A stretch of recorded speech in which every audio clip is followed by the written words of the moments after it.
Jason Blum created Blumhouse Productions in 2000. Blumhouse is an American film and television company located in Los Angeles, California. Since its creation, Blumhouse has been the powerhouse behind some of the most amazing horror movies and franchises.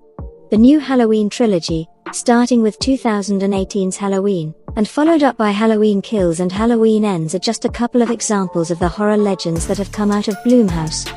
Welcome to Killer Queen TV. I'm Killer Queen Katie, and today's video, you will be watching the top 10 best Blumhouse movies. Hush is a slasher horror movie that puts a twist on a simple premise. Hush is a home invasion movie similar to The Strangers. This movie features a masked man attempting to break into the home of a woman who lives alone in Barshall, the middle of nowhere. Maddie, the protagonist, struggles to keep the man at bay once she realizes that she's in danger. What makes Hush so unique is that Maddie is completely deaf. She can't identify most of the markers that indicate someone is trying to break into her home. Break-ins are loud, but since she can't hear them, the killer can do whatever he wants without drawing attention. This movie emphasizes Maddie's struggle to call for help, communicate with first responders over the phone, and locate the killer. The movie puts the audience into Maddie's perspective by removing sound, so they feel as helpless as she does. Happy Death Day is one of the more unique twists on a slasher film. It's considered a black comedy because it doesn't take itself too seriously and focuses on the over-the-top concept of protagonist Tree reliving the same day repeatedly. College student Tree wakes up on her birthday after a night of partying. Tree goes about her day as normal, but the day ends with her being murdered by a masked killer. She wakes up to find that she's reliving her birthday again. Each day ends with her murder and restarts the cycle. She must discover who's under the mask to put an end to her recurring nightmare. Glass is a direct sequel to one of the more controversial movies, Split. Glass is also a follow-up to Unbreakable. Glass is an M. Night Shyamalan film that continues the story of David Dunn from Unbreakable as he patrols Philadelphia, delivering vigilante justice with his abilities. While patrolling, David crosses paths with the Beast, a superhuman personality in Kevin's DID system. Since the Beast is portrayed as a madman, both Split and Glass are considered problematic because of their demonization of mental health disorders. Glass, however, is more of a superhero movie than it is a horror film, as it focuses on the superhuman abilities of the Beast, David, and Elijah Price. Totally Killer is one of the newest Blumhouse movies, so it already making its way to the top 10 is a massive achievement.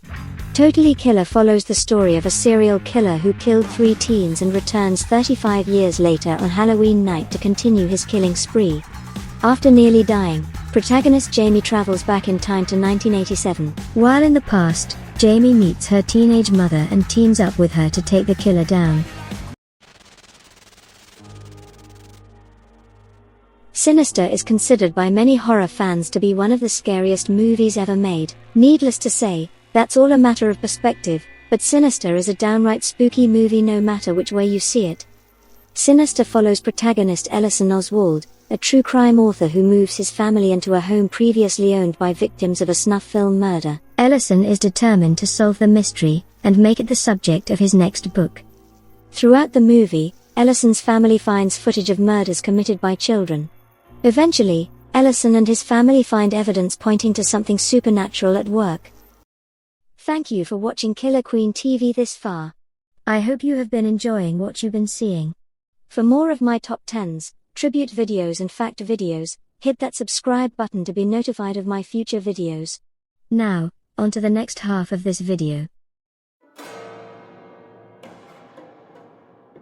The original Insidious sparked a franchise of films, and the newest one came out earlier this year. Insidious tells the story of a father and son who are both sensitive to the paranormal. They're able to astral project and enter the further. This, unfortunately, makes them both targets for malicious supernatural entities. In the first film, the son, Dalton, gets lost in the further, which puts his body in a comatose-like state.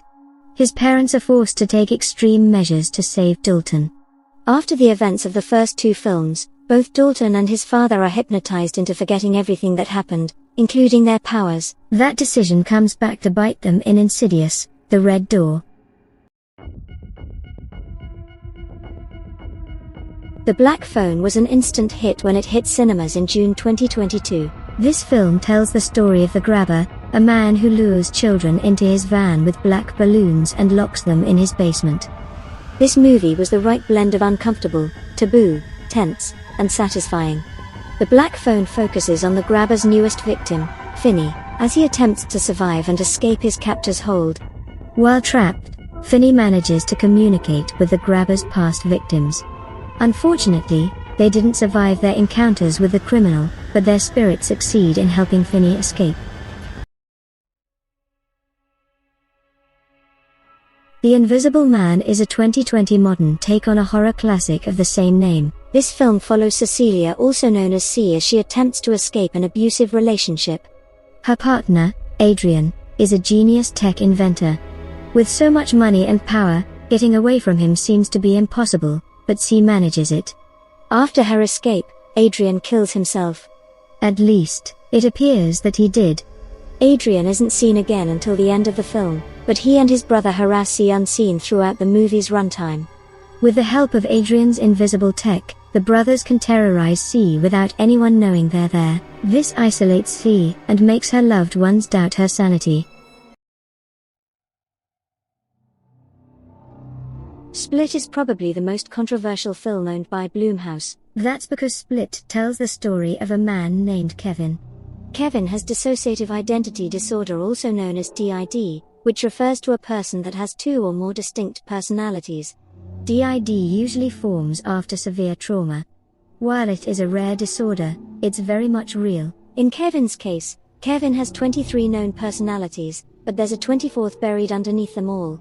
This 24th personality is a superhuman madman known as the Beast. Some of Kevin's personalities decide to align with the Beast, which results in them kidnapping a few young women. The reaction to this movie was split down the middle.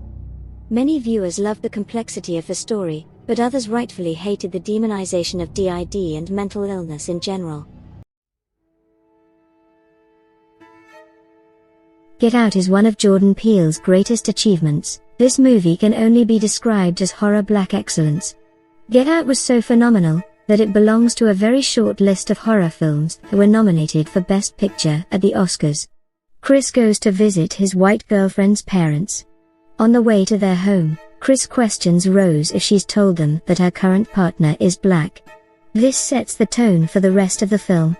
Upon arrival, it's immediately noticeable that something's off with Rose's childhood home. Her parents are extremely wealthy, and they have an extensive staff of black servants. As Chris battles for survival, a powerful story of racism and classism unfolds, interweaving real-life horror into the film.